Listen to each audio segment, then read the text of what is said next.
É com muita alegria que nós damos início ao 7º episódio do Pod Siga. Lembrando, né, podendo nos siga, faça um apelo para você, como sempre. Siga o nosso canal no YouTube, siga as nossas redes sociais.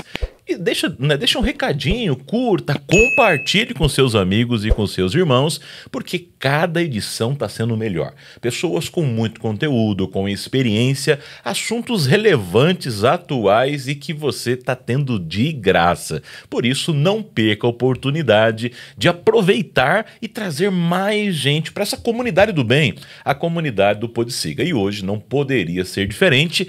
Eu tenho alguém muito especial, um amigo de longa data, pastor Daniel Pedroso, um grande conferencista, pregador, ensinador do Brasil e para o mundo. Seja muito bem-vindo, pastor Daniel Pedroso, meu amigo. Meu amigão, pastor Ivan Panício, que maravilha. É um prazer muito grande estar aqui no Pod Siga e eu fico muito feliz de a gente novamente estarmos juntos, depois de longa caminhada, pastor Verdade. Ivan. Uma pessoa que nós temos uma comunhão muito antiga. É verdade. E uma amizade verdadeira. É verdade. Apesar de não sempre estarmos juntos, pelas agendas, pelos compromissos, mas sempre que a gente pode contactar, falar, e agora Deus nos dá o privilégio de estarmos aí congregando no mesmo campo e participando com o nosso pastor Sênio Carlos Eduardo. É verdade. Eu quero, logo de início, te agradecer pela vinda aqui, né, nos nossos estúdios. Também agradecer ao pastor Gileno, né, que tem esse estúdio, tem toda essa estrutura que está servindo ao reino, né, e também à comunidade aqui colombense. Mas eu queria registrar uma gratidão a ti, porque eu nunca vou me cansar de dizer, né, há muitos anos atrás, quando eu tinha menos 30 quilos por aí, né? Por aí. Faz tempo. Você acreditou em mim, né? Você confiou em mim, nós já caminhávamos juntos e você me indicou para muitos lugares do Brasil, né? Algumas agendas desafiadoras, porque você já estava voando alto, eu ainda estava ali, né, nos interbairros, entre estados ali, e você confiou em mim. Obrigado, né? Você me abriu muitas portas, me abençoou muito. E eu quero, diante de Deus e de você, mais uma vez lembrar. Desculpe se eu estou sendo assim enfadonho, que eu sempre lembro, porque a gratidão nunca é demais. Nunca é demais. Eu agradeço, pastor Ivan, essa referência, esse carinho. Eu aprendi, pastor Ivan, que na vida você não faz nada sozinho. É verdade. Por eu ter te indicado, porque um dia alguém também me indicou. Alguém um dia também abriu as portas. É verdade. E doutor e pastor Billy Graham disse que você nunca pode cortar as pontes que você um dia vai ter que atravessar. Olha. E eu talvez nem imaginaria que hoje, né, estaria junto contigo, e aqui no campo você tem sido uma bênção para a minha vida também. Então a vida não pode ser uma troca de favores, a vida tem que ser um plantio, uma semeadura. Tem coisas que você semeia agora e você não tem imaginação que essa colheita vem, ela vem. Como diz já os conhecidos, né, que você não é obrigado a plantar, mas se plantar, não tem como escapar da colheita. Então a gente às vezes faz as coisas sem imaginar que de repente lá na frente essa colheita vem para você. E ela vem, seja no curto prazo, longo prazo, mas essa colheita vem. E você já era um grande potencial na área da família. E quando eu te indiquei, até abro aqui um segredo, né? Acho que foi em Santa Helena, que foi um trabalho do ciclo de oração e também da família. E você tinha já uma certa experiência, já tinha ali um conteúdo muito bom, e a gente aprende sempre que você não sabe tudo. É verdade. O pregador, tem áreas que às vezes você não domina. E na época você já vinha numa batalha grande nesse trabalho da família, e fiquei feliz porque quando voltei lá em Santa Helena, Camaçari não voltei, porque daí você foi lá e não me levaram mais. Mas puxa, Camaçari foi demais. Lá em Santa Helena, voltei lá e o pastor Jeremias testemunhou da sua presença lá e foi muito bom. Que bom, que bom. Puxa, Camaçari foi uma bênção também, né? E é verdade que de Camaçari ali se abriu ali aquela região, Deus abençoou muito, também foi uma indicação sua. Santa Catarina, então, foram muitas agendas. Mas obrigado, tá? Nós não estamos aqui para falar de mim, mas só agradecer, fazer um registro diante de Deus. Amém, e que vai ficar aqui registrado, porque se tem uma coisa que a gente não pode nunca perder, é a lembrança de quem nos ajudou e registrar a gratidão. Tá? Então, obrigado mais uma vez. Eu que agradeço. Vamos lá. Quantos anos de ministério? Vamos começar, né? Vamos lá, meu pastor Ivan. Eu comecei na igreja tocando contrabaixo. Contrabaixo, essa eu não sabia, mas mais uma que eu aprendi agora. Eu era músico, né? Eu tocava contrabaixo. Minhas irmãs cantavam, eu também me desafiava a cantar. Era um sexteto lá, né? Olha. 4 irmãs e eu e meu irmão, né? Nós cantávamos e eu aprendi a tocar contrabaixo, porque na cabeça do meu pai, por ser poucas cordas, seria mais fácil de aprender. E eu me dediquei, a família, quase uma família toda minha é musical, e eu comecei tocando contrabaixo. Porém, eu era um músico um pouco diferenciado. Na minha época, os músicos, quando chegava a hora da palavra, eles se mandavam, né? Jogavam a guitarra, os instrumentos para baixo do banco e saíam. Acontece, E né? desapareciam. Havia um arrebatamento geral.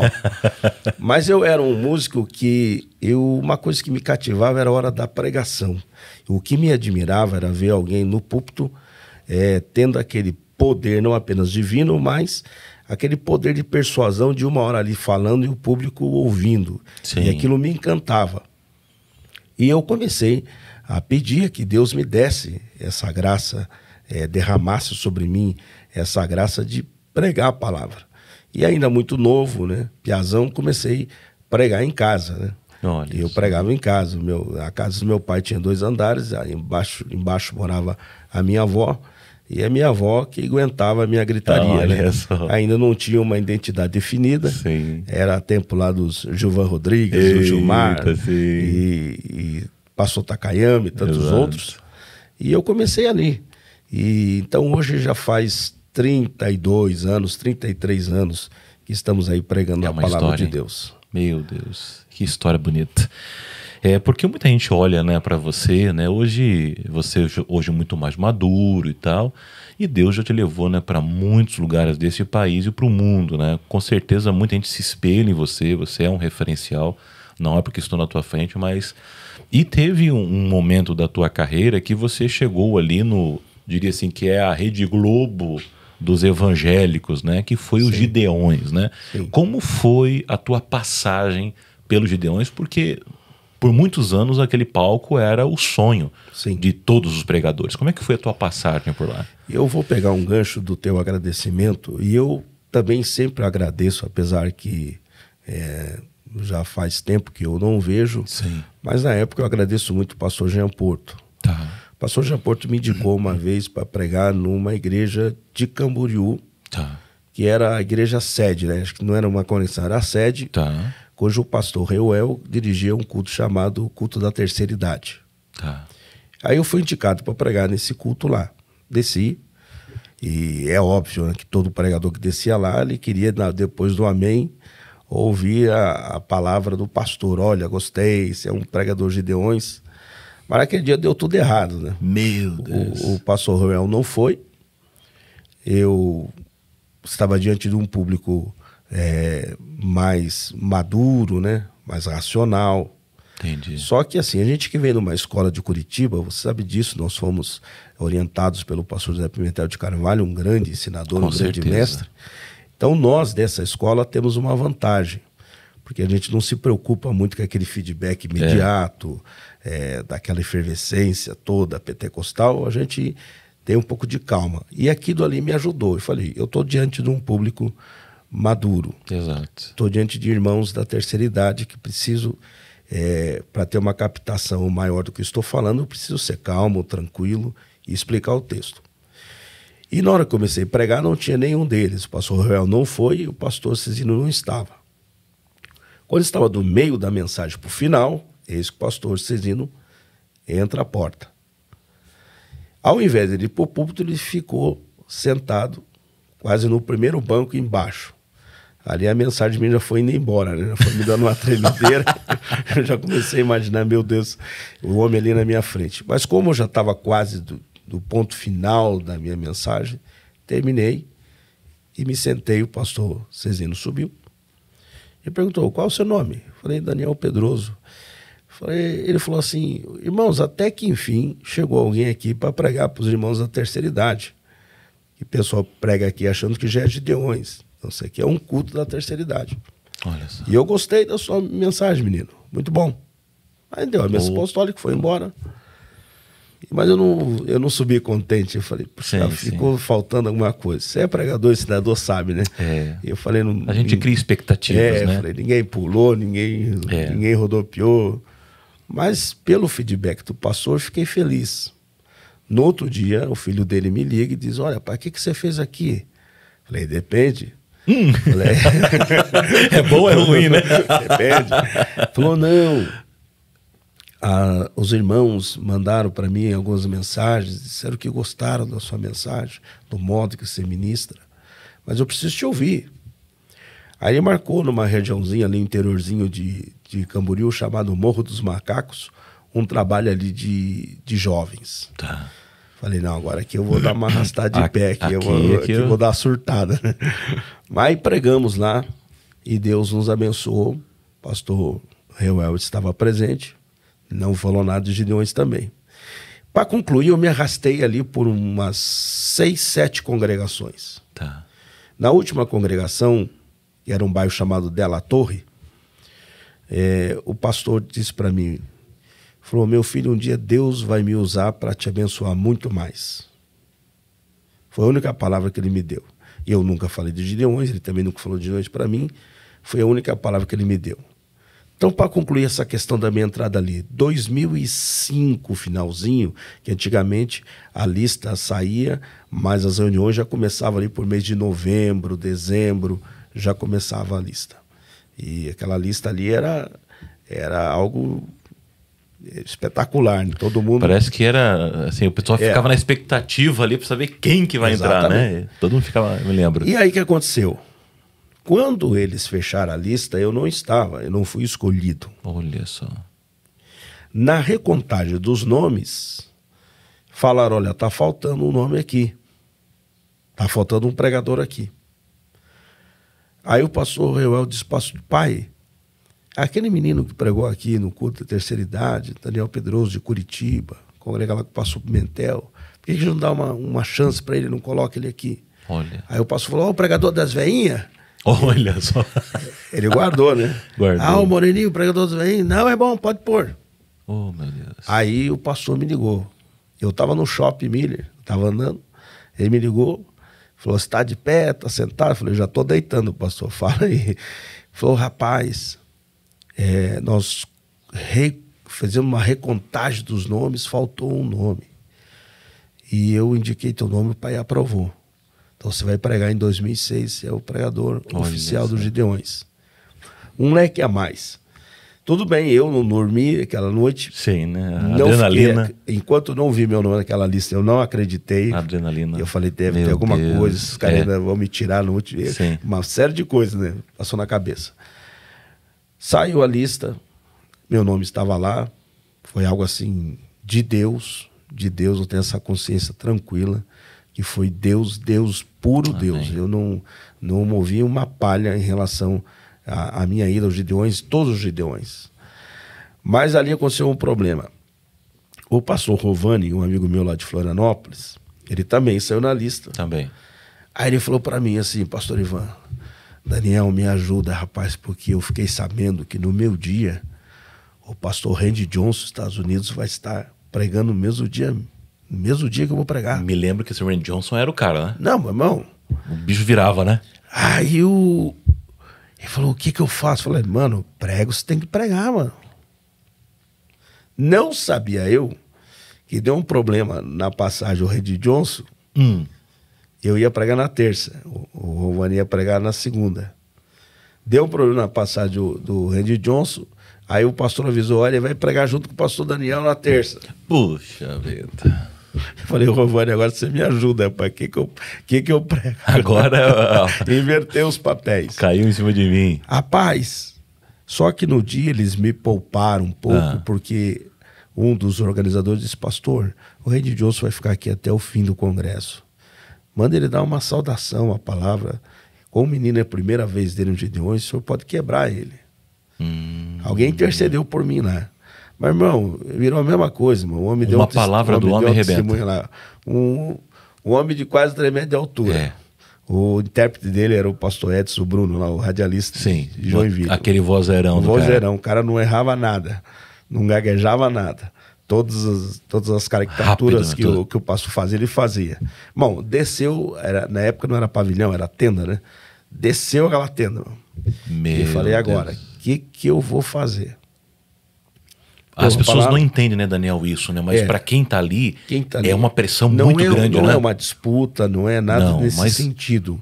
Mas como nós, seres humanos, isso mexe com o teu psicológico. Exato. É um homem que tem uma relevância muito grande dos Estados Unidos, que não tudo isso... Exatamente. E ele era uma novidade no Brasil. Sim. Eu me lembro, ele chacoalhava tudo, né? Que ele ia, né? Pra você ter uma ideia... você como pregador sabe disso, quando você vai pregar no sábado e o cara te busca no aeroporto na sexta, no sábado mesmo ele te busca, o que ele diz? Pastor Ivan ontem pregou um cara aqui que arrebentou. Já bota a pressão na tua cabeça. Então você sabe que tem psicologicamente tem essa pressão. Exatamente. Às vezes não é por maldade que o camarada fala, mas isso, se você não tiver um psicológico firme, uma certeza, isso pode abalar você. Aí o que eu pensei? Falei, já estou aqui, já não era nem para estar aqui, já estou aqui. Quem me colocou aqui foi Deus. Eu não articulei nada, não mexi os famosos pauzinhos, nada. Eu estou aqui porque Deus me colocou aqui. O senhor não vai me matar aqui nesse púlpito. O senhor pode me deixar eu desprezar de qualquer púlpito desse Brasil, mas aqui eu não posso. E eu tinha preparado uma mensagem de Mateus 2, a minha loucura. Mateus 2, olhando, é um texto para Natal, né? Eu me lembro que na minha leitura alguém já disse, errou o texto aí. Olha só.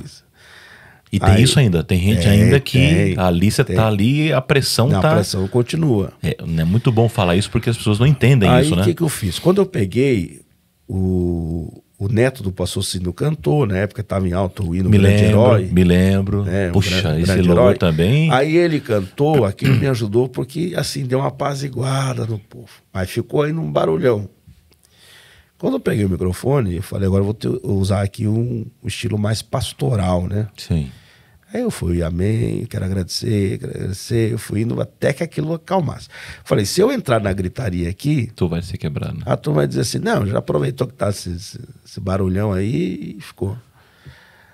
Aí quando o povo acalmou, fiz os agradecimentos, tudo mais. Falei, irmãos, eu confesso que daqui para frente não precisava nem falar mais nada. Mas como a oportunidade está sendo me dada, eu estou aqui para pregar, então vou pregar. Aí eu fiz a leitura de Mateus 2, que aí deu um certo choque, né? E aí a primeira mensagem minha dos Gideões foi essa. O texto diz, nos tempos de Herodes, nasceu Jesus. Aí eu preguei exatamente sobre, nos tempos do rei Herodes, nasceu Jesus. Aí eu fiz todo um diagnóstico da dinastia herodiana, como eles agiam, a pressão, a opressão que eles faziam. Aí chega Jesus, faz um paralelo muito grande. E Deus me deu graça, o povo entrou, entendeu a palavra. Fiquei feliz quando o religioso começou a pedir feedback para o intérprete, né? Queria saber o que estava acontecendo. E depois ele me incentivou muito, e depois que acabou a pregação, ele apertou minha mão, disse... o Edson Bruno interpretando, disse, olha, eu queria ter essa autoridade de palavra que você tem. Olha só. Eu falei, eu queria ter 1% dessa unção que você tem. Mas foi muito bom. E dali aí eu preguei 2006, 2007 não entrei, era o Jubileu de Prata. Aí preguei 2008, 2009, 2010 não preguei. Aí preguei 2011 e encerrei meu ciclo ali em 2012. 4 vezes? 5 vezes. 5 vezes, uau. E isso daí automaticamente te jogou pro mundo, né? Porque ali Gideões é a maior vitrine, né? Pelo menos era a maior vitrine que tinha do... na época, ali... Hoje nós temos grandes eventos no Brasil. Sim. Que necessariamente hoje Gideões não seja o maior mais. O maior, né? Até porque a internet está aí, Exato. dependendo do púlpito que você prega, a mídia sendo boa, te divulga. Mas na época, Era, né? ali era o canhão, né? Ali te projetava longe. Claro, a minha vida deu uma evolução ministerial que nem eu acreditei. Foi, né? Eu cheguei com a Thelma, os dois meninos eram pequenos. Eu, quando fui até o púlpito, até o rapaz ali, o diácono da escadaria, quase não deixou eu subir. Sim, Porque ele nem sabia quem era o tal Daniel Pedroso. sim. Né? Fiquei ali meio que perdidão. No próprio púlpito, porque eu também não conhecia os outros pregadores que já tinham determinado nome, né? Mas após a pregação, eu nunca vi tantos contatos passados, fotografias e pessoal convidando, e anota aqui. Minha vida se mudou completamente ministerialmente. Mas aproveitando, o pastor Ivan, eu sempre digo, você não pode esquecer das suas raízes. Sim. E nem esquecer da origem de onde você veio. E entendendo que ali é apenas a graça de Deus sobre você. Amém. E isso também é um ciclo que um dia ele termina. Né? Chegou já um ponto que as minhas agendas já eram frutos da onde eu tinha passado e Deus tinha me abençoado. Ótimo, olha só. Né? Porque daí já não dá para ficar elencado, porque eu preguei nos Gideões. Não adianta, você prega nos Gideões, mas daí você vai num outro evento, você já não vai com a mesma graça, você já não vai com a mesma autoridade. E o púlpito de Gideões, ele é único, porque é até interessante, tem mensagens que eu prego nos Gideões que até hoje eu não consigo repeti-las. Entendi. Porque quase é um momento único, você prepara Sim. quase só para aquilo ali, né? Entendi. Então, o público também é muito específico, né? muito Ele específico. vai buscando, né, um avivamento, né, um toque especial, tem toda uma atmosfera que é específica para aquele ambiente. Exatamente. Né? Entendi. E ali também existe o seguinte: existe 3 tipos de públicos que te ouvirão. Opa, isso é importante. Primeiro, tem o público que está ali ao vivo, é uma coisa. Tá. Quando você está na internet, já é pouco mais diferenciado. Tá. Mas o público, entre aspas, pior para você é o cara que na época pegava o teu DVD, locava e sentava no sofá frio para te ouvir. Aí tipo era um pastor, não, eu vou ouvir o Ivan aqui. Daí colocava lá o teu DVD. Não tem louvor, não tem atmosfera, não tem nada. Não tinha nada. Entendi. Aí sim. Entendi. Porque daí o que valia era o conteúdo. Entendi. Porque na hora dá todo aquele barulhão, toda aquela efervescência e tal. Mas depois que você senta no sofá, você vai ver que não tá tão aquele barulho não. Porque daí tem uma edição, aí você vai ver que tem gente dormindo, tem gente levantando. E às vezes o teu conteúdo não tá contento. Olha só. Então, nunca tinha percebido isso. Tem essa questão. A gente sofria essa questão. Mas, pela graça de Deus, todas as mensagens que eu trouxe de hoje foram mensagens simples, foram boas e me resultou em muitas portas. Eu louvo a Deus por isso. Amém. E aqui fica uma lição muito interessante sobre o que você falou. O Gideões até abriu portas, né? E ele abre. Mas ter passado por elas e deixá-las abertas competia a você. Coisa. Exatamente. Interessante. Então é importante nosso público ter, às vezes, um amigo, às vezes um evento, às vezes uma situação te abre uma porta.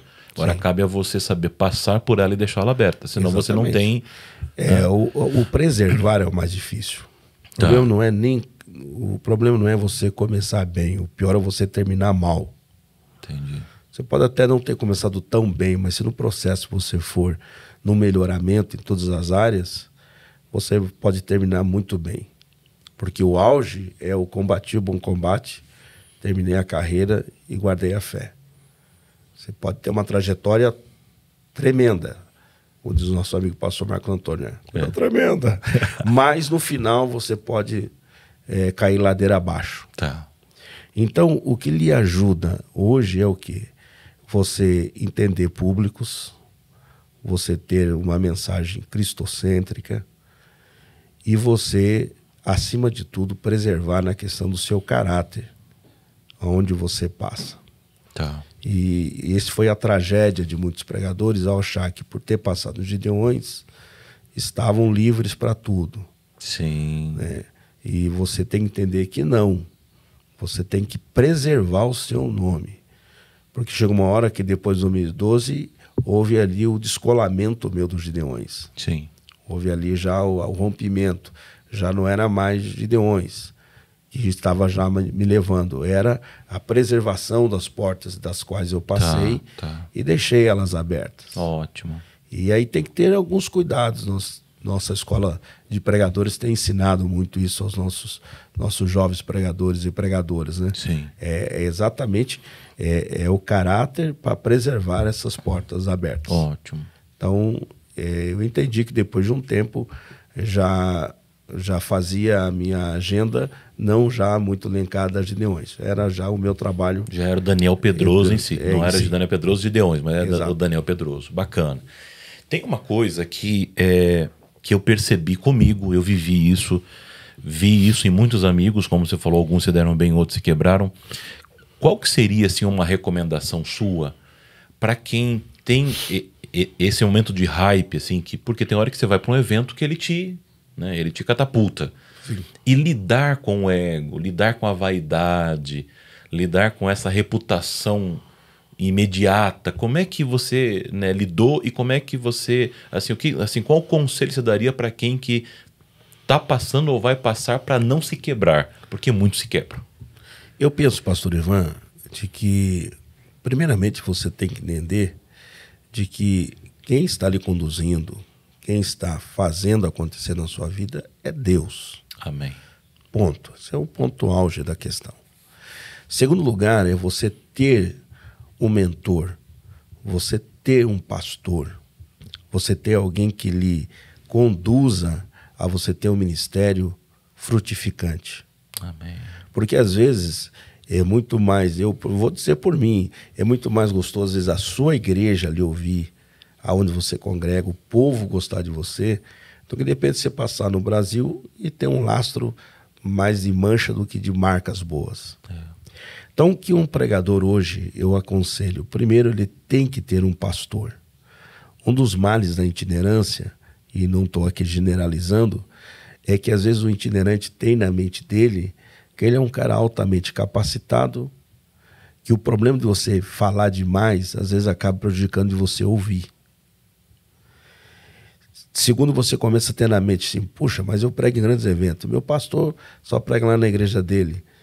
E não é o caso do nosso pastor é um grande mestre, mas eu congreguei com pastores muito simples. Sim. Que se eu deixasse o meu ego inflar, eu diria, meu Deus, eu tenho uma mensagem aqui que arrebenta. Eu sou superior a ele. Tá, né? Quem me conhece sabe, não minto falar isso, o pastor João Carneiro, de saudosa memória, ele pregava 2 mensagens na nossa congregação. Atos 2,42 e lá em Hebreus, seguir a paz com toda santificação. Quando eu fui levar um copo d'água uma vez para ele no púlpito, eu identifiquei que a Bíblia dele estava de ponta cabeça. Ali a gente descobriu que não sabia ler. Meu Deus. Foi os 2 textos que ele decorou e pregava isso. Não estou brincando, não. Ele só pregava esses textos. Porém, igreja cheia, Espírito Santo agindo, milagres acontecendo. Eu não estou aqui advogando o analfabetismo teológico de forma nenhuma. Claro. Só estou querendo dizer de que eu, como pregador itinerante, eu tinha que me sujeitar a ouvir o meu pastor. Sim. Entender que a autoridade estava sobre ele. Então, o mal de muitos pregadores é que ele não tem um local fixo. Sim. Ele não tem um pastor. Não toma ceia. Ele já leva o pão e o vinho no ar, já, irmão. No avião ele já... Para a aeromoça me serve aqui, né? Ele faz todo o protocolo cerimonial da ceia. Né? E não, porque assim, quando você chega de congresso, você chega em casa exausto. Sim, sim. Psicologicamente cansado. Aí o cara pensa, eu já preguei final de semana, terça-feira na igreja de novo. E era uma das coisas que eu sempre priorizava. Entendi. Era não, quando podia, estava. Hoje nós temos a facilidade, nós temos na nossa igreja mais opções da ceia, né? Sim. Mas na época eu tinha que realmente sacrificar um final de semana. Aí ceia em Curitiba, você sabe, sempre era o primeiro sábado. Exato. Então tinha que sacrificar um final de semana. Mas isso não era um sacrifício, era investimento. Sim. Outro ponto alto é a estrutura familiar. Né? Você ter uma estrutura familiar, você ter filhos e mulher que te dê um suporte, que apoie o teu ministério. Sim. Porque o pior público é a tua casa, porque eles te conhecem sem paletó. Eles sabem quem é você de fato. Né? Você pode enganar qualquer um, mas os que vivem com você sabem quem você é. Exatamente. Então, se a tua esposa, os teus filhos não conseguem te ouvir, não são amantes do teu ministério... Dizem até, né, tem a brincadeira assim que a gente conhece o pregador se ele tem... se ele é verdadeiro quando a esposa consegue dar glória a Deus na mensagem dele. Se né? ela baixa a cabeça, vai pro banheiro e volta mais. Quando você tá, né, o pregador tá pregando a esposa, você tá a cabeça baixa ali, quer dizer, né? Vou dizendo, não é nada disso. Nada disso não, né? Mas isso é muito bacana, o senhor falou aí, muito legal mesmo. Agora você falou um negócio que eu acho que muitos pregadores que querem ser pregadores itinerantes, isso é muito legítimo, eles não sabem que existe um preço a ser pago. Né? Sim. Eu me lembro as primeiras vezes que eu recebi no meu e-mail uma mensagem, uma passagem aérea para pregar. Eu emocionei, eu tremia. A gente ficava assim ansioso, né?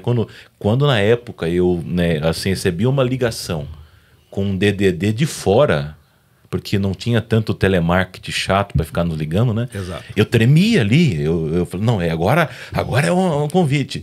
Mas só que é o seguinte, você tem toda uma pressão anterior, porque você tem que orar, jejuar, buscar, você tem, né, as suas emoções elas ficam pressionadas, afloradas. Lá tem uma pressão, tem uma batalha espiritual. Sim. Você deixa a família, lá você se desgasta muito, né? Fala um pouquinho disso, que esses bastidores, né? Também você vai estar lá no culto, 1.000 pessoas, 5.000 pessoas. Você vai depois pro hotel sozinho. Exato. Não tem a família. Fala um pouquinho disso, porque as pessoas acham que é só aquele brilho, o cartaz, o avião, né, tirar foto, mas não é. Né? A primeira coisa que eu diria, né, aos jovens pregadores e pregadores que nós temos hoje também, muitas ainda moças, bem por isso, né, estão se levantando. Né? Eu penso o seguinte, primeiro o que acontece em público, as pessoas não sabem o que acontece no off. Então o seu preparo, as madrugadas está ali quebrando a cabeça, para você acabar desenvolvendo uma temática que coloco nas suas mãos. Às vezes nem toda a temática você domina. Às vezes tem temas que você tem que já adivinhar o que eles querem.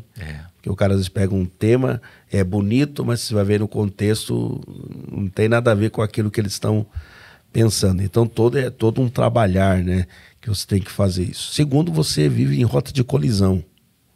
Pra você ter uma ideia, aquele voo da Voe Paz, era aquele voo, eu pegaria ele saindo de Guarulhos até Jataí, até Rio Verde, porque eu pregaria, a semana após o acidente, eu fui pregar, 2 semanas após o acidente, eu fui pregar em Rio Verde. Então, Jataí, melhor dizendo. Vou pregar Jataí. Jataí de Rio Verde ali dá uns 20 quilômetros, é pertinho. Então eu pegaria um voo de Curitiba a Guarulhos, e como ele era ali coligado com a TAM, eu pegaria então o Voe Paz de Guarulhos até Rio Verde. O voo que saiu de Rio Verde até Guarulhos, você sabe disso, depois do acidente, aquele voo deu uma pane elétrica que foi descer em Uberlândia. Então, veja, você vive em rota de colisão a toda hora. Você viaja e sabe disso. Está na estrada, no ar. Então, você não sabe o que vai às acontecer. vezes você está dando ali o último abraço na esposa, está dando o último beijo. Às vezes você está ali conversando com os filhos pela última vez. Você não sabe, uma rota de colisão. Tanto terrestre como aéreo, né? Como aéreo. Enfim, uma série de situações. Eu estava pregando Joinville, numa congregação lá, e um menino estava devendo lá drogas para uma facção. O garoto, bem no meio da minha mensagem, o garoto entrou dentro da igreja e falou, o cara tá vindo me matar. Meu irmão, ali deu um apavoramento. Foi Deus que cegou o cara lá. O cara entrou dentro da igreja, pedindo para fechar as portas, que o cara tava com uma arma vindo atrás dele. Então, imagina, tem uma série de coisas que acontecem. Né? Mas o que eu penso? A gente precisa, o pregador, ele precisa de uma base familiar boa. Ele precisa... não querer dar uma de achar que ele é o popstar do evento. Ótimo. Né? Você tem que entender que você é apenas uma voz, que vai reverberar. Você nem é uma voz, é um eco, né? Eco. Que vai reverberar a voz de Deus através da palavra. Né? Terceiro lugar, você tem que entender que hoje, infelizmente, o espaço de pregação, né, a oportunidade para se expor uma mensagem, ele está quase que pífio, ele está indo quase a escala zero. Porque o maior assassinato que o mundo gospel cometeu foi tirar do centro do culto a palavra. Uau. Então hoje você fica ali, você sabe como pregador, você joga ali o teu tablet debaixo do banco e esquece. Porque é muitos hinos, e quando você pensa, agora é minha hora, vamos ver uma peça, você pensa, agora é minha hora, vai ter um jogral, você pensa, agora vai ter a minha hora, não, vamos ouvir um testemunho. Então, quando você recebe a palavra, o povo está cansado. Está cansado, já, então tem tudo isso. E se o culto foi ruim, ainda ele diz para você, o pregador estava ruim, hein? O Ivan não pregou nada, o Daniel não pregou nada. Mas, meu irmão, você vai pregar como? Né? Então tem uma série de coisas. Mas respondendo o pontual da tua pergunta, eu acho que essa vaidade, ela tem que ter um limite, porque a gente é vaidoso. Todo mundo tem um pouco de vaidade. Tem um pouco de vaidade. Eu também, só que ela se desfez. Eu tinha o bilhetinho da VASP, né? A primeira vez que eu viajei foi pela VASP. Eu fui atender uma agenda em Londrina, que não era nem eu, alguém não foi. Sim. E na época dava para mudar o nome do passageiro. E o primeiro voo meu foi pela VASP. Foi até Londrina. Peguei em Cambé, ali no ladinho. Então, todo homem tem um certo limite de vaidade. Eu acho que a vaidade, ela ganha graus de pecado quando ela cai no grau da Laodiceia, né? Rico sou, de nada tenho falta. Ótimo. E glória seja a mim, bendito seja o meu nome, e acabou. Quando o cara diz, não, vou lá, vou quebrar tudo. Não, chegou lá, meu irmão, deixa comigo. Eu já conheço todos os trâmites. Então aí é perigoso. Então acho que você tem que sempre ficar se auto-suicidando a tua carne, né? Teu ego. Baixa, não. Morreu, velho. Eu tive uma experiência que quando eu saí dos Gideões, eu sofri essa picada. Eu em um determinado momento do meu ministério, eu recebi um conselho diabólico, né? O cara disse assim, Daniel, você é muito dado, você é muito simples, você conversa com todo mundo, cara, você está num outro patamar agora, você tem que ser um cara mais reservado, você tem que dificultar acesso. Você tem que ter alguém para assessorar a tua agenda, você tem que fazer alguma coisa assim que os caras percebam. E o duro que, apesar de o conselho ser diabólico, mas às vezes a gente percebia que parece que dava certo. Parece que quanto mais o cara era turrão, mal educado, parece que tinha uma certa atração, né? Mas um dia eu fui pregar numa igreja aqui em Curitiba, quando terminei de pregar, uma senhorinha disse assim, você é o Pedroso? Falei, sou. Prazer te conhecer, eu não te conhecia não. Falei, mas como é que a senhora sabia que era eu? Que na época não tinha internet, né? Falou, não, porque eu vi o seu nome no Rádio Manumbi. Eu vi o seu nome na Rádio Manumbi. Tá. E eu vi o Daniel Jensen falando, e vai pregar cooperador Daniel Pedroso. E quando eu vi seu nome a segunda vez, o Espírito Santo disse ao meu coração, adota esse menino em oração. Uau. E sem lhe conhecer, eu oro pelo Senhor já faz tempo. Olha só. E hoje que estou lhe conhecendo. Ali o Espírito Santo falou para mim, está de pé por causa dessas velhinhas de Deus aí, rapaz. Meu Deus. Está de pé por causa dessas orações aí. Não é porque você é bom, não. Você não é nada. Eu te tirar do trilho, acabou você. Já era. Então o pregador ele tem que ter essa consciência de que não é ele. É Deus falando pela tua boca. Eu acho que o maior grau de espiritualidade é quando você está servindo com o coração singelo, simples. E Deus tem me dado graça, Ivan. Eu tenho passado ao longo dos anos, eu tenho tentado, posso ter errado em algum determinado momento, ter deixado às vezes a vaidade dominar um pouco, não vou dizer que não, mas eu ao longo dos anos tenho procurado a não perder a minha essência, a minha raiz, a minha origem.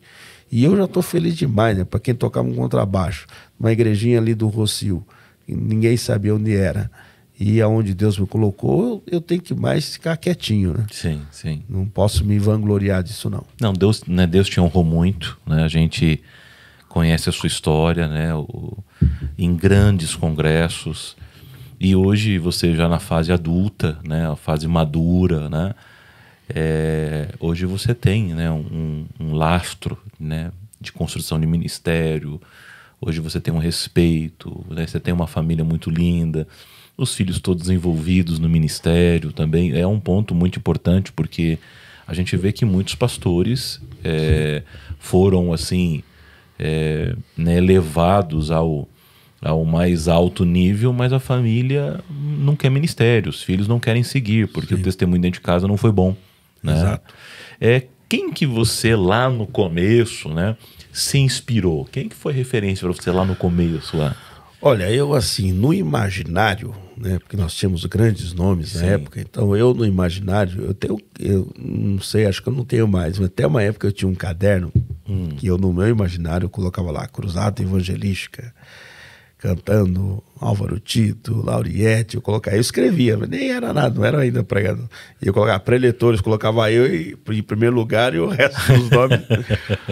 Então, eu tenho duas pessoas assim que eu me inspirei muito no início.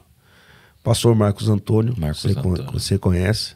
Pastor Marcos Antônio fez o meu casamento, apresentou um dos meus filhos. E ele era uma inspiração para nós. Eu imitava o jeito de andar, o jeito de falar. Né? Antigamente, o pregador que não tinha uma pastinha não era pregador, né? Exatamente. Então, eu tenho até hoje guardadinho lá. Né? Tem uma pastinha lá. Tem a pastinha. Então, eu imitava ele mesmo, né? Eu também. Nas igrejas que eu ia, eu pegava Meus queridos. Queridos irmãos, esta noite, coisa tremenda, né? Pelo sangue. Então ele era bom em tudo, né? Ele era cantor, pregador. Era. E muito fino, né? Muito fino, muito né? fino. Polido, né? Exato. E eu, assim, Bacana. esse foi um pregador que eu me inspirei muito no início do meu ministério. Admirava todos os grandes nomes aí que eu já tinha, né? Mas esse era muito próximo. Esse era muito próximo. Então, foi uma pessoa que eu me inspirei muito no início do meu ministério e me ajudou muito.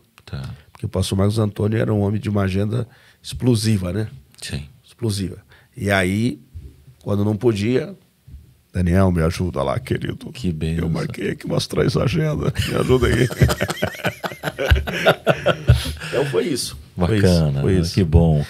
E claro, a gente tinha tantos nomes no Brasil aí, né? Mas de casa, né? Esse foi um... Esse me causou um impacto muito grande, uma influência espiritual e ministerial muito grande. Bacana. E o nosso grande líder, né? O pastor Pimentel, eu pedi um conselho a ele. Eu entrei no gabinete dele e aquilo também nunca mais esqueci. Ele marcou um horário comigo. Aí, quando eu cheguei, chegou um pessoal da CPAD, né? Chegou um pessoal da CPAD. Aí, um assessor dele disse, pastor, o pessoal da CPAD tá aí, o pastor Ronaldo. Uau, veio do Rio. Está aí e tal. E só que o senhor marcou com o Daniel, ele está aqui. Falou, não, mas eu vou atender ele. Não, mas o pastor não falou, não, eu não marquei nada com o pastor Ronaldo. Marquei com o menino, eu vou atender ele. Olha só. E aquilo me... Aí eu entrei no gabinete dele e falei, pastor, qual o conselho que o senhor me daria? Ele falou assim, olha, primeiro, antes de você ser pregador, você é crente, você tem que ser crente. Começa por aí. Você tem que ser crente. Segundo, eu gosto que venha capinar a nossa roça. Agora, se for capinar a roça dos outros, faça direito. Olha aí. Então, e ele disse uma frase, pregue sobre Jesus, que você não vai errar nunca. E você sabe que o pastor Mentel, ele era muito cristocêntrico. Muito. Né? Tanto que aquele Velho Testamento quase ele não gostava. Ele quase não pregava. Não pregava. Não.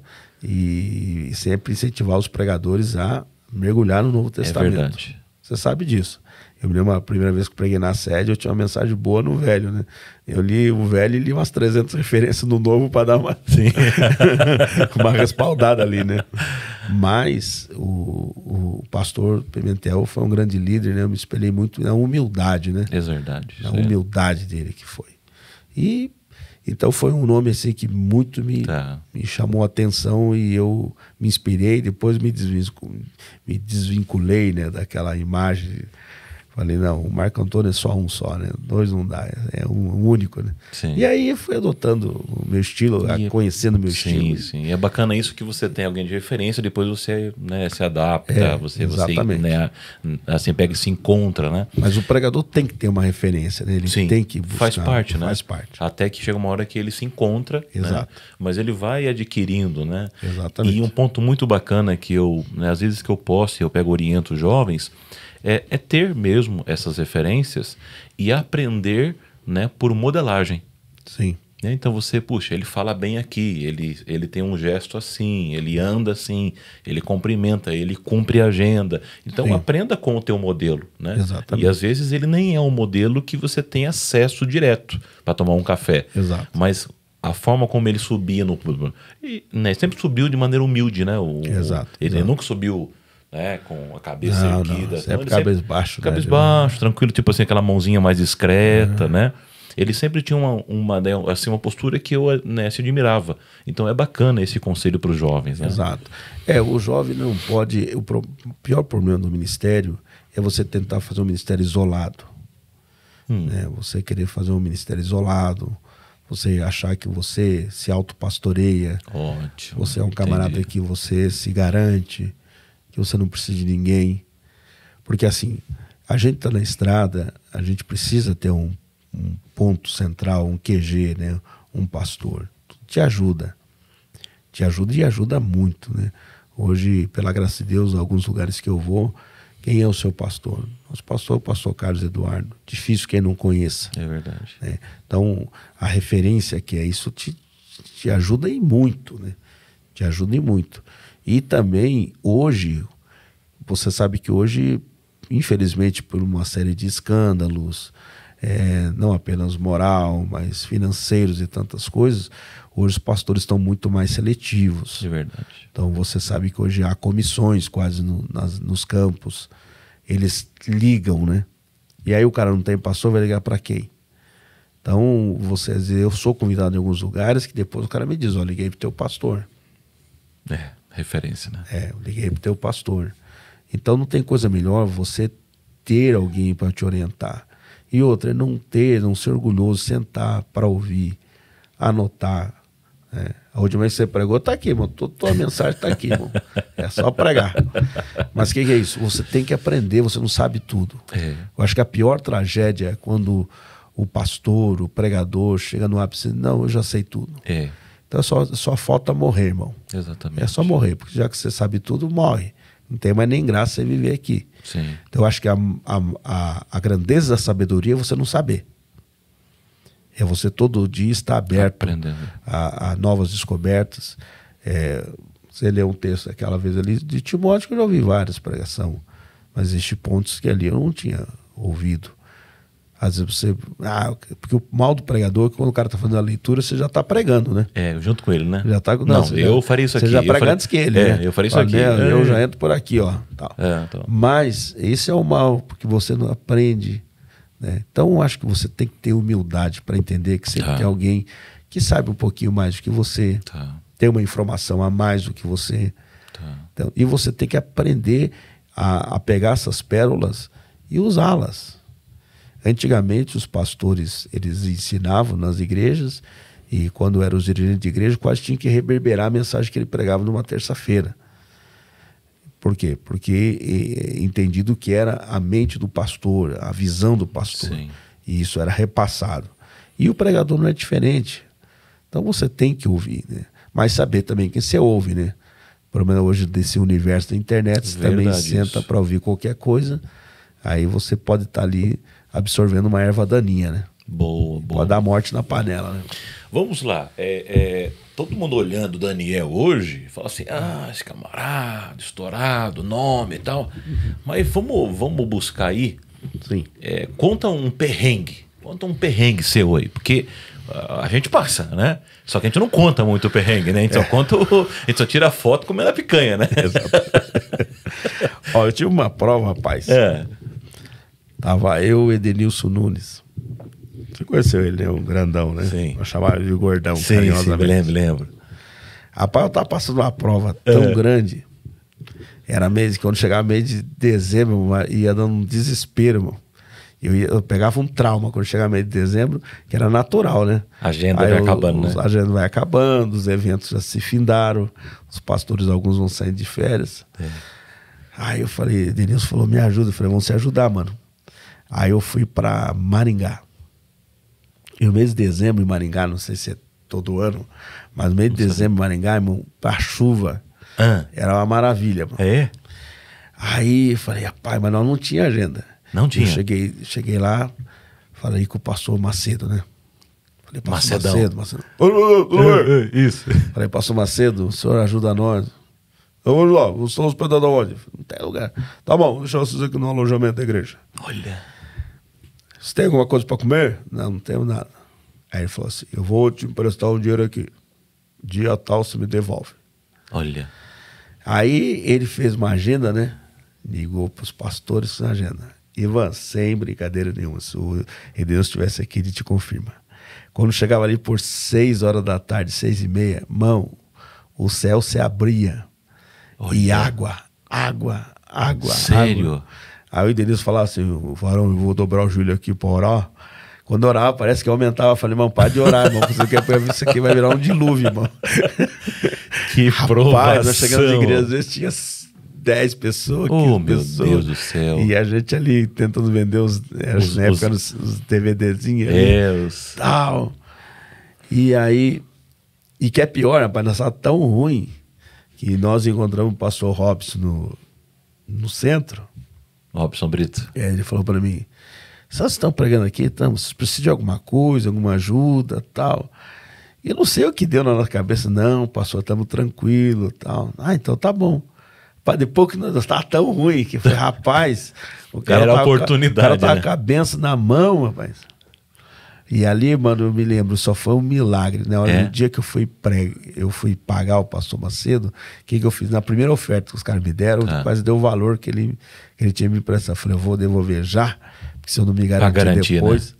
Aí eu fui devolver para ele e falou, não, você é honesto, pode ficar, não quero não, pode ficar comigo, você é honesto. E foi a ofertinha dele que me salvou, porque o resto era água. Provação, né? Prova e outras, né? Aeroporto, já fiquei 9 horas. Eu fui pregar numa cidade chamada Extrema, em Rondônia. Rondônia, é longe, hein? O Extrema é o seguinte, o Extrema não acaba sendo uma cidade, parece que ele é uma região, tipo uma região metropolitana de Porto Velho, de né? Porto Velho.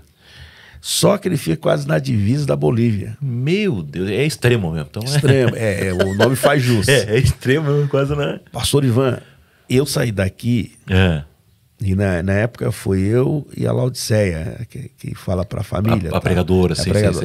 Era eu e ela. E eu não combinei nada, eu nunca fui de estar estipulando preço, preço e tal. Rapaz, eu peguei um voo de Curitiba a Campinas. Eu fiquei 8 horas esperando voo de Campinas a Manaus. É tudo questão de 3 horas, 3 horas e meia. Chegando em Manaus, eu pegaria um voo para Porto Velho.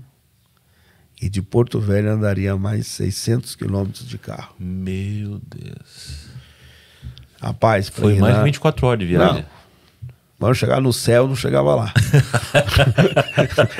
Rapaz, preguei lá, preguei à noite. Aí a Laodiceia pregou sábado à noite, preguei de manhã. E à noite a gente fez lá uns 2 turnos. Sim. Chegou lá no final, o rapaz agradeceu e tudo mais. Falou, rapaz, vou te abençoar aqui. E quando colocava a mão no bolso, assim, não deixava você ver, irmão, já era. Aí eu já corri pro banheiro, né? Já me deu uma dor de barriga, fui pro banheiro, irmão. Misericórdia. Rapaz, ele me deu uma oferta, oferta, né? Mas pela distância, tudo, ele me deu uma oferta de R$500. Meu Deus. Depois tive que fazer todo esse retorno, né? Então as pessoas... acham que é só coisa boa, né? Não, meu. Hotel também. Já fiquei em hotel que era eu, as baratas e... Um pulgueiro, né? Um pulgueiro, né? Situações difícil, né? Como teve situações boas, né? Mas assim, eu acho assim, só o fato de você já sair da sua casa, sim, e você não saber o que te espera no processo de uma viagem. Você tem uma ideia, eu fui pregar perto de Itubiara. Itubiara. O irmão que foi me buscar, o trabalho já estava vindo desde quinta-feira. O rapaz que foi me buscar lá, ele chegou, eu percebi já na fisionomia dele que estava bem cansado. Assim. Sim. Rapaz, quando nós saímos do aeroporto, quando ele entrou na estrada assim, ele já fez a primeira barbeiragem. Quase assim, passamos fino num caminhão. Meu Deus do céu. Aí eu falei, irmão, eu tenho um sonho de dirigir esse carro. Sério, pastor? Para nunca dirigir uma caminhonete. Mas você quer levar? Quero. Rapaz, você pegou para não... Eu peguei. Eu não andei 15 minutos, o cara tava... Jesus roncando. Cristo. O cara tava... Ele ia dormir no volante? Não, irmão. Uma hora dessa já tava dormindo, ele já tava cantando junto ao todo Deus preparado, irmão. Meu Deus do céu. Dormindo, cansadérrimo. Eu levei até Itubiara. O cara foi acordar coachando lá. Misericórdia. Então, assim, só o fato de você sair da sua casa, você não sabe na mão de quem você vai parar, qual motorista vai te levar. Então, tem uma série de coisas. A alimentação. Então, por isso que a minha oração, quando eu comecei eu vou deixar essa oração aqui para os itinerantes. Então, faça a sua oração. Olha, Senhor, me dá sono para qualquer colchão, me dá estômago para qualquer comida e me dá psicológico para qualquer situação. É verdade. Boa essa, boa. Agora vem cá, deixa eu te contar um negócio aqui. Quando você me indicou para Camaçari, sim, foi a primeira vez que eu estava indo pregar na Bahia. Sim. Antes de eu pregar, eu fui jantar. Sim. E eu vi ali uma saladinha, né? Um tomatinho com cebola. Sim. Um vinagrete. Uhum. Paz, peguei 2 colheradas de vinagrete, coloquei no prato e tal. Como qualquer um come no sul. Sim, sim. Arroz, feijão, bifinho, vinagrete. E eu peguei o garfado no vinagrete e pau na boca. Era pimenta pura, irmão. Daniel do céu. Pentecostal, soltando fogo pela boca. Rapaz, desandou, Daniel. Misericórdia. Mexeu tudo comigo. Essa é uma luta que eu conto, porque para quem viaja, se você tem uma outra cultura. Eu passei isso em Alagoas. É um outro estado, você tem que tomar cuidado com comida que você come, senão desanda tudo, né? O Goiás tem muito piqui, né? Piqui, isso. Ah, mano, não é de Deus, não.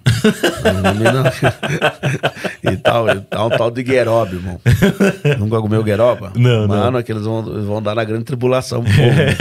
Amargo demais aquele negócio. Mas é comida típica, né? Sim. Então, quando eu vou nesse lugar, eu meio que evito. A Thelma, ela é mais... Ela consegue, né? As comidas mais exóticas, assim, ela consegue. Eu já fico no trivial. É perigoso. Eu comi o acarajé lá na Bahia depois que eu já tinha pregado tudo. Tá. Porque em Alagoas eu passei uma situação que nem tua. Me deu um problema na barriga, eu tava pregando e vendo que a coisa estava desesperadora. E lá, quando a gente foi pregar lá, o Neilson Silva foi junto. Naquele dia, acho que só no avião tinha uns 6 pregadores. Porque lá, as festas no carnaval, você só prega sábado à noite, que é um dia. Depois, meu irmão, domingo de manhã, domingo à tarde, domingo à noite. São em várias regionais. Uau! E são feitas em ginásio. Você pensa, não vai dar ninguém, lotado. E eu passei muito mal lá. Puxa. Saí correndo, fui pro hotel e depois eu tinha que viajar de madrugada. Aí, para dormir, eu tomei um Dramin. Paz, eu tava junto com o pastor, não sei se bem esse nome dele, Jorge Paz. Era de Florianópolis ali. Rapaz, o voo não estava muito lotado, e eu falei, pastor, eu vou me encostar lá para dormir um pouco, né? Rapaz, eu me apaguei. Uau. O voo foi de Maceió até Rio de Janeiro, né? É longe, aí, né? Quando o avião bateu no chão, eu tava sorrindo, eu dei um grito, caiu! Aí o pastor não caiu não, né? Aí o avião pousou aí e tal, né? Você dormiu o tempo todo? E aí cheguei lá, ainda dormi no aeroporto. Tava mal. Então, assim, não tem muito errado. O pessoal acha que tudo é um glamour. E tem uma coisa, né? Tem agenda. Você não tá bem, você tem que ir. Não, irmão... É isso que também os caras não sabem, né? Você não pode ficar doente. Exatamente.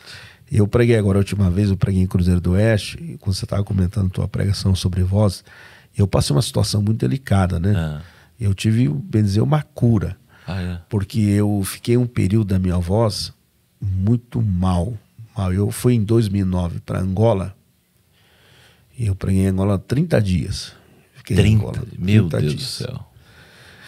Quando eu voltei de lá, eu voltei muito mal. Mal. Aí normal, né? Cheguei no Brasil, porque lá eles não deixavam de tomar remédio. Sim. Enfim. E quando eu fui em 2009 era muito precário. Ainda tudo lá era muito precário. Né? Tava, a água também é um pouco eles tinham terminado de sair das guerras civis e tal. Sim. Quando cheguei no Brasil, eu fui me consultar normal. O cara falou assim, olha, tua garganta está extremamente comprometida, tem muita placa aí e tal. Só que eu tô percebendo que não é só isso, não. Eu vou te dar aqui uma injeção, tal, mas é bom ser no especializado. Fui no especializado, paguei a consulta. O cara disse, olha, Daniel, você tem um tumor, não é maligno. Você tem um, Meu Deus. Você tem um tumor aí. Você vai ter que operar a tua voz. Vixe, as cordas vocais. Eu falei, as cordas vocais, falei, pastor, falei, doutor, mas... Eu vivo disso, né? Ele falou, por isso mesmo. Se você não operar essas cordas vocais tuas, acabou. E vai sair daquele consultório apaixonando, rapaz. Falei, Deus, acabou a minha vida. O que eu vou fazer agora? Falei, doutor, se eu operar? Falei, se eu operar, você tem que ficar pelo menos uns 3 meses sem pregar. Também não garanto que a textura da tua voz ficará a mesma. Porque é uma área muito delicada de você mexer. Entendi. Rapaz, eu falei, Deus, o que eu vou fazer? Só que daí eu continuei pregando. Tá. Aí, só que aconteceu o seguinte, eu pregava sábado à noite, acabou o pregador. Eu pregava sábado à noite, minha voz sumia. Aí eu fui cancelando as manhãs missionárias que eu tinha. Tá. Eu tinha que recuperar o dia inteiro para a noite ter voz. Meu Deus. Geralmente nos jantares da vida eu já nem falava. Aí aquilo foi me preocupando.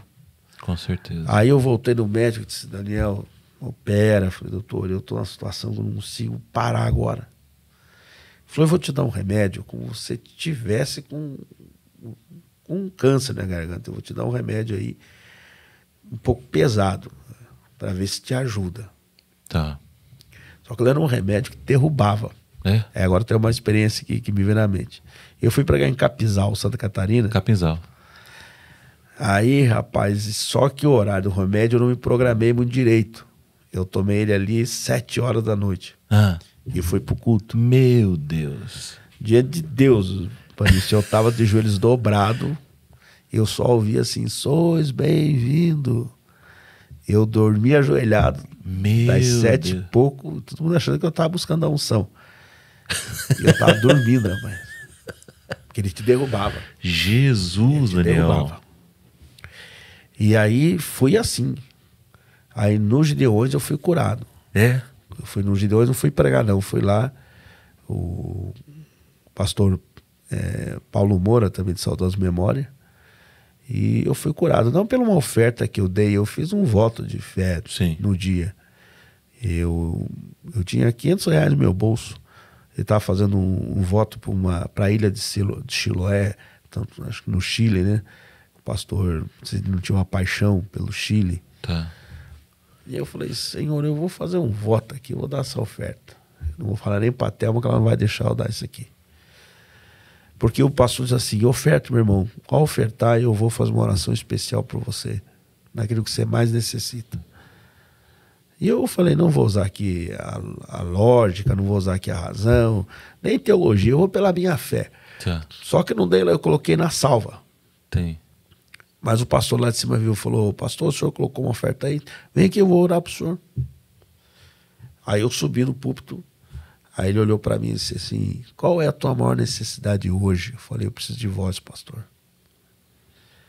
Aí ele colocou a mão no meu pescoço e tinha um caroço, eu senti que tinha um certo caroço. Ele falou: assim diz o Senhor, aonde tu pisou por esses tempos, uma seta maligna muito forte foi lançada contra a tua voz, para calar você de vez, porque você incomoda. E eu estou repreendendo isso em nome de Jesus. Depois dali começou a me dar uma sede. Nem água quase eu conseguia tomar direito. Sofria calado, né? Não falava nada. E depois de lá, mano... Curado. Foi curado. Claro, que tem que ter os cuidados, claro, tal, claro. Né? Você sabe muito... Você usa muita voz, né? É, então, muito microfone ruim por aí afora. Você fala aleluia, sai glória a Deus nas caixas. Aquele inimigo chamado compressor, né? É, compressor, umas pecinhas atrás da técnica ali, mano. Na hora do louvor explode tudo, né, mano? Mas aí tem que ter técnica, né? Então o pregador nunca entra gritando. Exato. Então você assusta o técnico. Entre o mais baixo possível. Exatamente. Baixinho, calminho, tranquilo, né? O microfone um pouco distante, né? Que o cara dá aquela subida. E aí eu tenho outra dica também, né? Quando chegar no culto, né? Leva um house, uma balinha e vai lá na técnica de som e fala: meu querido, me deixa ajuda. Um bombom ali pro cara. Um bombom ali, me ajuda, meu. E tá dando certo. Maravilha. Meu amigo, nós estamos indo agora para o final, infelizmente. Te agradecer mais uma vez, muito pelo teu carinho, pela tua vinda. Eu penso que não vai ser o último, com certeza. Mas como nós temos aí uma audiência que te admira muito, que se inspira em você, e também nós temos a nossa escola de pregadores, temos isso aqui pode chegar em qualquer lugar do mundo. Exato. Eu queria que você, né, assim, deixasse uma palavra, deixasse uma palavra de conselho, um final para quem está aí começando o ministério, ou para quem já está no ministério da pregação, né? Você que tem uma experiência tão grande, também deixar os teus contatos, né? Instagram, Facebook, tudo para o pessoal poder e que Deus continue te usando, Daniel. A gente fica muito feliz, muito honrado de congregarmos juntos, de tê-lo aqui como membro e pastor da nossa igreja. As tuas mensagens, né, hoje muito mais maduras e pastorais, né? E você tem uma forma de pregar tão segura. As pessoas dizem, depois ele começa tão calmo, né? E ele vai extraindo ali e no final Deus derrama, né? É uma coisa linda, né? Muito lindo. Pastor Ivan, muito obrigado pelo carinho, muito obrigado pela tua amizade e eu louvo a Deus. Você talvez não tenha ideia nem base como a tua chegada aqui no nosso campo foi uma bênção e para a minha vida particular também tem sido uma bênção. Você tem de alguma forma ou outra abençoado o meu ministério, minha vida e algumas coisas que eu não tenho acesso, consigo. Deus tem te usado para isso, eu tenho consciência disso. Então, meu muito obrigado.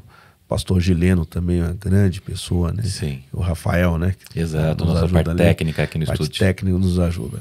Eu termino, Pastor Ivan, dizendo: não crie um astro que não existe em mim. Eu sou o fraco na fortaleza de Deus. Eu sou insignificante naquilo que Deus faz acontecer.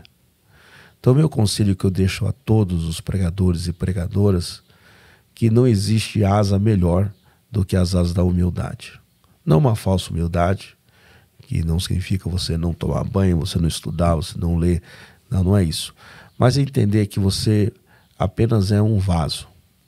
Paulo diz que é nesses vasos de barro que o Senhor esconde os seus tesouros.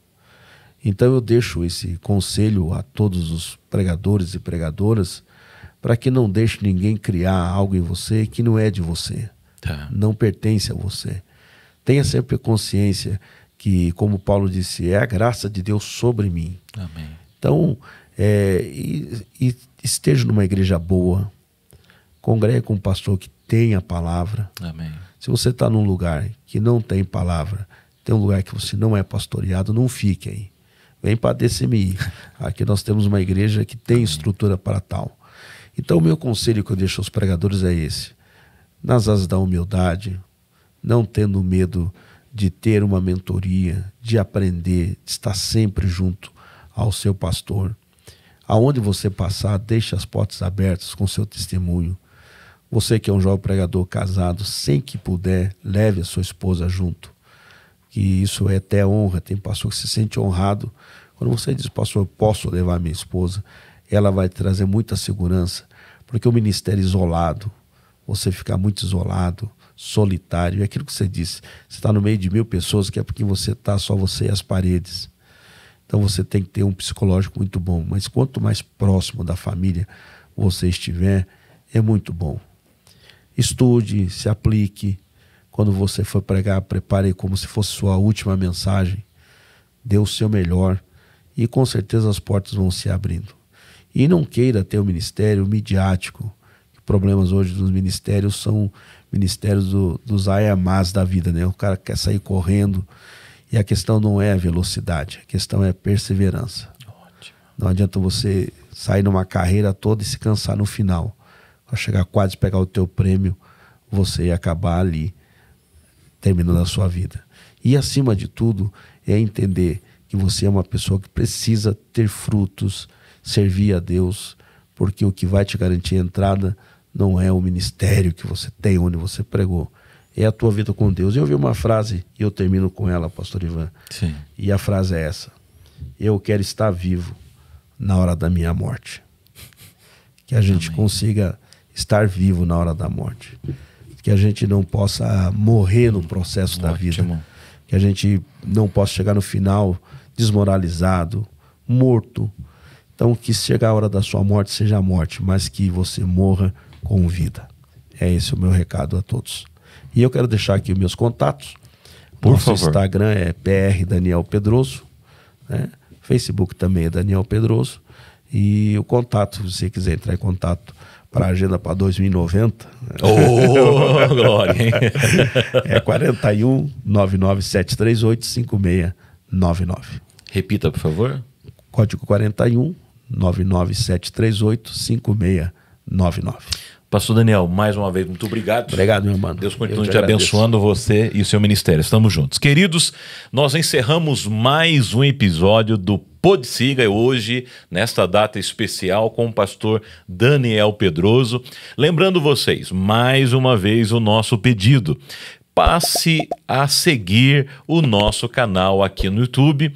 Deixa aqui o seu recado, deixa aqui o seu comentário, temas que você gostaria de ouvir, alguma coisa que você quer que nós melhoremos, o que você achou das nossas entrevistas, curta e compartilhe com mais alguém. Nós também temos as nossas redes sociais, principalmente Instagram, onde você pode estar acompanhando e a partir de agora você vai ficar sabendo antecipadamente quem vai ser o nosso próximo entrevistado. Nós estamos muito felizes, louvamos a Deus por tudo e te esperamos no próximo episódio do Podsiga. Um forte abraço e Deus continue te abençoando.